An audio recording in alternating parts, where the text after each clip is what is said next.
नाज़रीन आदाब, मैं यमन ख़ान आप सभी का प्रोग्राम सूफियाना कलाम व मौसीक़ी में इस्तक़बाल करती हूँ। जैसा कि आप जानते हैं कि हमारे इस प्रोग्राम का मकसद दरअसल आपको सूफियाना पैगाम और मौसीक़ी से वाकिफ़ कराना है और दीगर दरगाहों की ज़ियारत कराना है।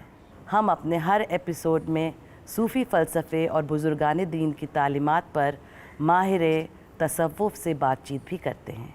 तो आइए आज का ये सिलसिला खुदा का नाम लेकर शुरू करते हैं। इस सफ़र की आखिरी नशिस्त में आज हम जानेंगे सही माने लफ्ज़ तसव्वुफ़ के।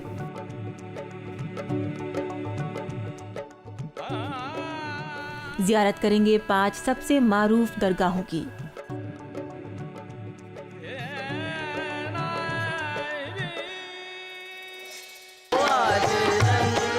और रिवायत के मुताबिक डूबेंगे रंग की मौज में।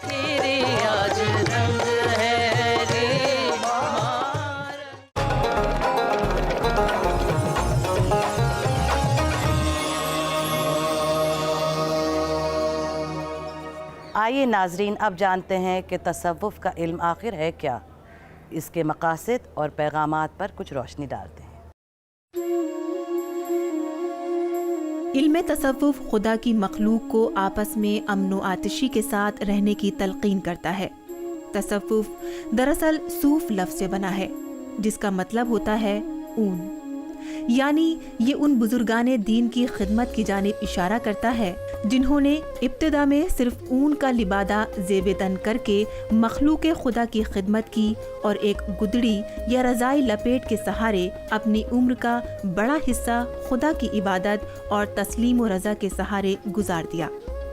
तसव्वुफ़ के बुनियादी सुतून खुदा पर कामिल यकीन, खल्क़े खुदा के साथ बेहतर सलूक और अल्लाह जिस हाल में रखे उसमें खुश रहना है। तसव्वुफ़ किब्र व गुरूर को हमेशा मना करता है, क्योंकि ये सिर्फ अल्लाह की ज़ात को ही ज़ेब देता है कि वो खुद पर तकब्बुर करे। बंदे को तो सिर्फ उसकी मर्जी के मुताबिक चलना है। इल्म तसव्वुफ़ के मुताबिक इंसान को हर इंसान से बग़ैर रंग, नस्ल और मज़हब के फ़र्क के आपस में प्यार और मोहब्बत से पेश आना चाहिए और हर एक शख्स की तकलीफ़ में उसका शरीक रहना चाहिए। हिंदुस्तान में अपनी इन्हीं तालीमात की वजह से तसव्वुफ़ की शाखें इतनी फूली फली हैं कि हिंदुस्तान की तमाम रूह ज़मीन पर औलिया इकराम की मज़ारात का एक सिलसिला मौजूद है, जहां लोग अक़ीदत से सर झुकाते हैं और आपसी मोहब्बत और अमन का सलीका सीखते हैं।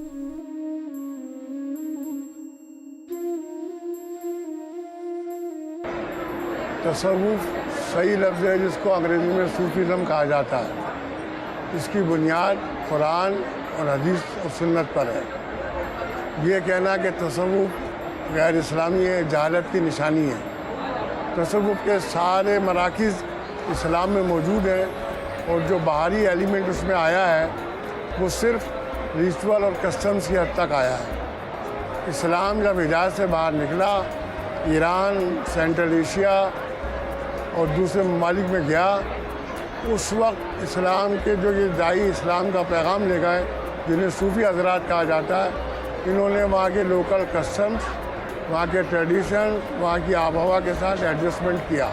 तसव्वुफ़ का जन्म चाहे अरब की सरज़मीन पे हुआ हो या अजम के इलाक़ों में हुआ हो, तसव्वुफ़ जो है वो चाहे सेंट्रल एशिया में पैदा हुआ हो, चाहे ईरान और अफ़गानिस्तान में उसने चलना सीखा हो। लेकिन अगर आप देखें तो जो कदो क़ामत और जो मजबूती उसको बर्रे सग़ीर हिंदो पाक में मिली है और जो जनूबी एशिया में उसको क़ुव्वत अता हुई है, वो उससे पहले हमें नज़र उस तरह नहीं आती है। हिंदुस्तान को इस बात का शरफ़ और सआदत हासिल है कि दुनिया की जितनी तकरीबन तसव्वुफ़ की रिवायतें हैं वो यहाँ पर किसी न किसी रंग में मौजूद हैं।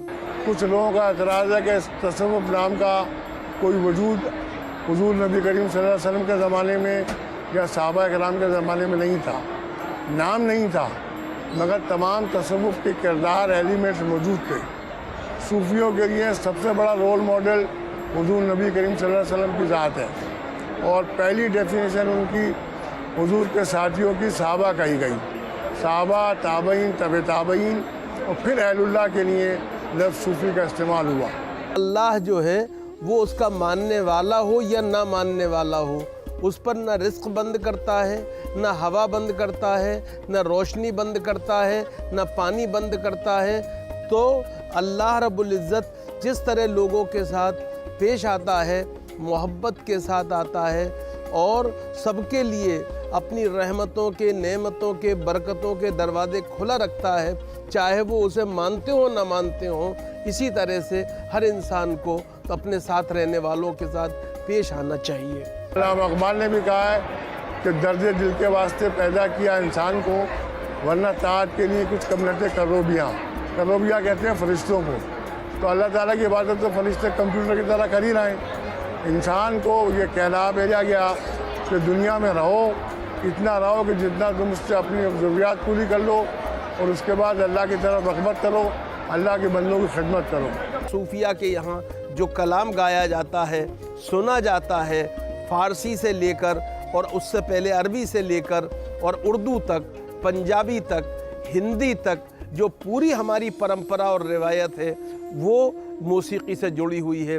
और इसीलिए बहुत दिलचस्प बात है कि चिश्तिया निज़ामिया सिलसिले में अमीर खुसरो का नाम कौल के मूजिद की हैसियत से भी, माहिर मौसीकार की हैसियत से भी, सितार जैसे साज के मूजिद की हैसियत से भी अहमियत का हामिल है।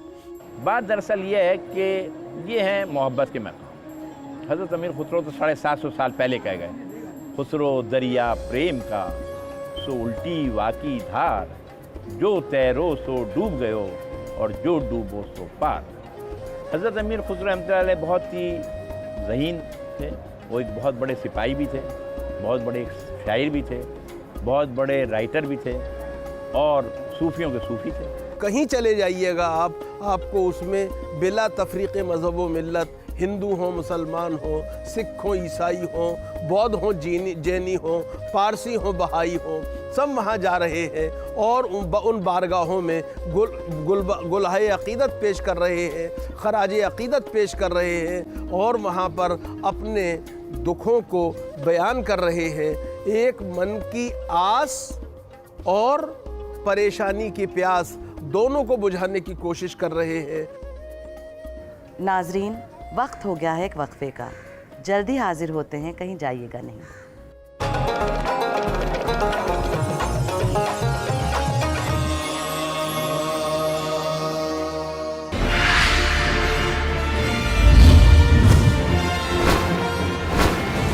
आप देख रहे हैं डीडी उर्दू, हिंदुस्तानी तहजीब व सकाफत का तर्जुमान।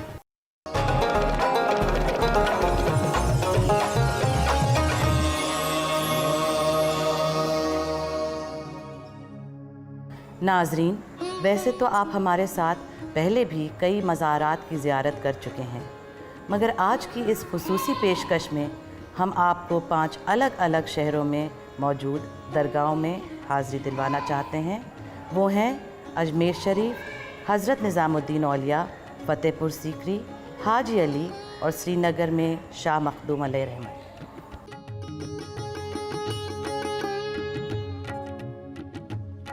हज़रत ख्वाजा मोइनुद्दीन चिश्ती का ताल्लुक दरअसल ईरान के शहर संजर से है। आपको एक बार ख्वाब में हुजूर अकरम सल्लल्लाहु अलैहि वसल्लम की ज़ियारत हुई और आपने हज़रत को हिंदुस्तान जाने की हिदायत की। इस तरह आप हिंदुस्तान तशरीफ़ लाए और आपने सूफियाना तौर तरीक़ों और लोगों की खिदमत और मोहब्बत से अपने यहाँ के रहने वालों का दिल जीत लिया। आप हर किसी की मुसीबत में उसका साथ देते थे। जो लोग बादशाह के दरबार से मायूस थे, उनके लिए आपका दरबार हमेशा खुला रहता था। इसी वजह से आपको गरीब नवाज कहा जाने लगा।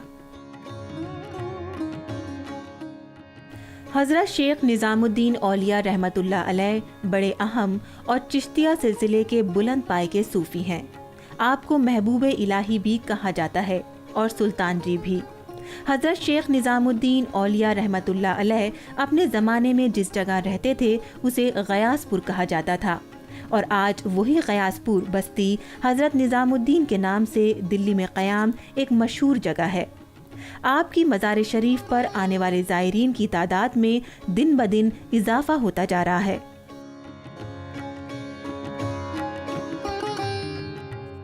हज़रत शेख सलीम चिश्ती रहमतुल्लाह अलैह का मज़ार शरीफ बड़े ही पुरसुकून जगह पर है, फतेहपुर सीकरी।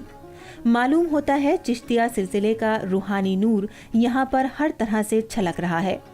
हज़रत शेख सलीम चिश्ती रहमतुल्लाह अलैह के मज़ार शरीफ पर मौजूद इस रूहानी फ़िज़ा को महसूस करके मालूम होता है कि आखिर क्यों अकबर बादशाह यहाँ पर अपने बेटे की मुराद लिए हुए आगरा से नंगे पांव चलते हुए आए थे, क्योंकि वो भी जानते थे कि जो मुराद दुनिया भर की दौलत और ऐशो आसाइश पूरी नहीं कर सकती, वो यहाँ आकर ज़रूर अपनी मंजिल तक पहुँच सकेगी।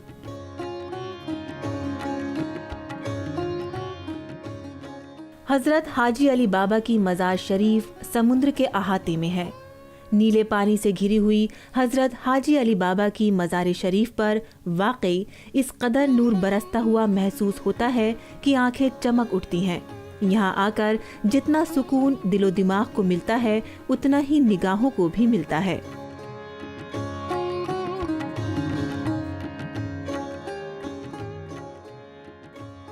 हज़रत सुल्तानुल आरिफीन को कश्मीर में शाह मखदूम के नाम से भी याद किया जाता है।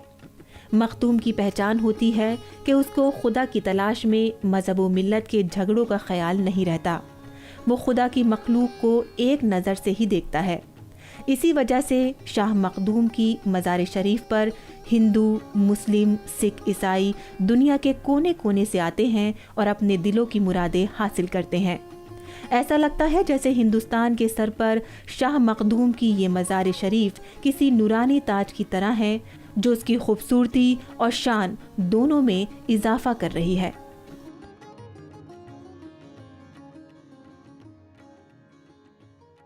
नाजरीन, अब वक्त हो गया एक वक्फे का। वक्फे के बाद पेश करेंगे हज़रत अमीर खुसरो का लिखा हुआ रंग।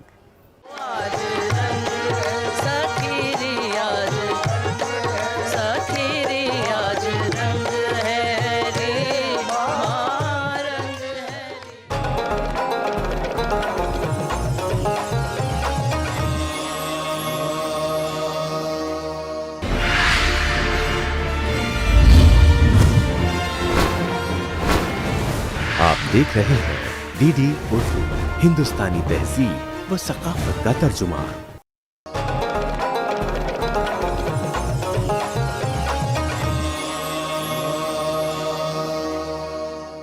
नाजरीन, हज़रत अमीर खुसरो अलैहि रहमत को अपने पीर हज़रत निज़ामुद्दीन औलिया से बेहद मोहब्बत थी। आपने महबूब इलाही की शान में कई कलाम लिखे।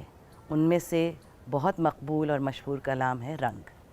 रंग की खुसूसियत ये है कि ये हिंदवी ज़ुबान की मिठास में खालिस हिंदुस्तानी इश्क में ढाली गई है। आज मैं कोशिश करूँगी उसी अंदाज़ में रंग आपके सामने पेश करूँ। तो लीजिए नाजरीन, पेश खिदमत है रंग। रैनी चढ़ी रसूल की सो रंग मौला के हाथ, रैनी चढ़ी रसूल की तो रंग मौला के हाथ, जिसका चोला रंग दियो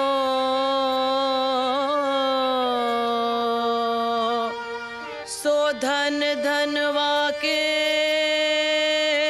भाग।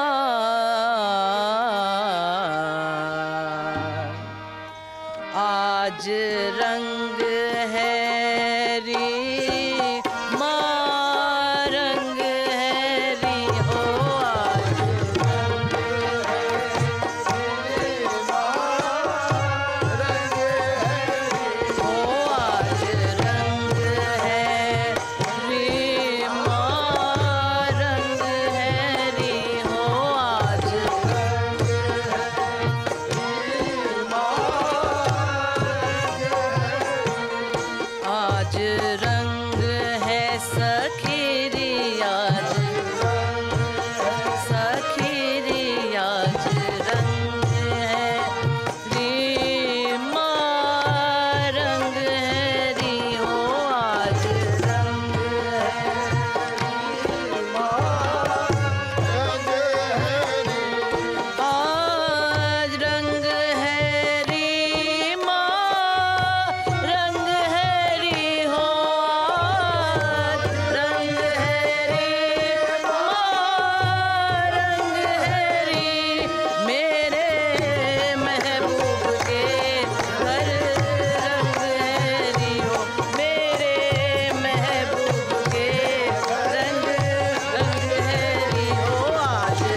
देश विदेश में ढूंढ फिरी हूँ, देश विदेश में ढूंढ फिरी हूँ, देश विदेश में, देश विदेश में, देश विदेश अपने पिया को, देश विदेश अपने पिया को,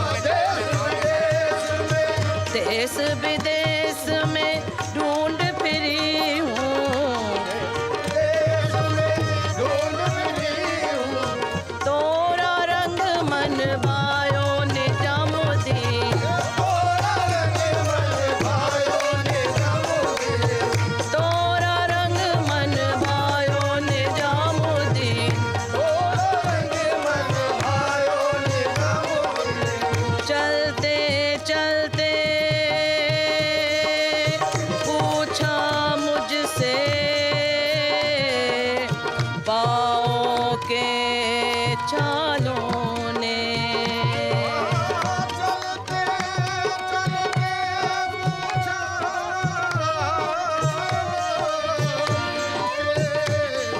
मेरे पाँव के छालों,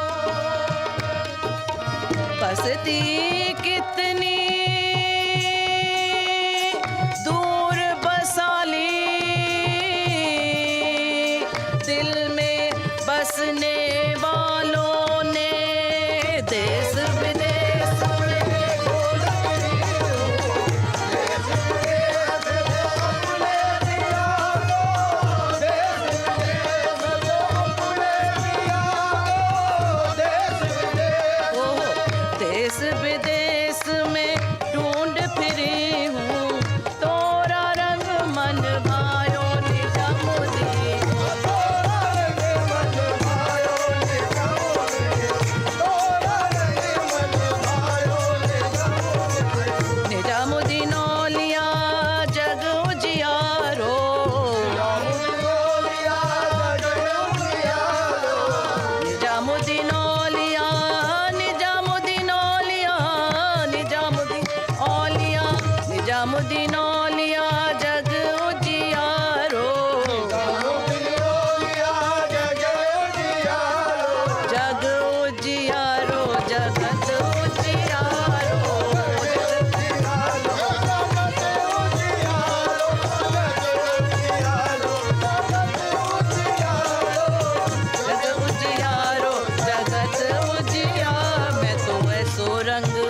आज हमारा सफ़र यहीं ख़त्म होता है।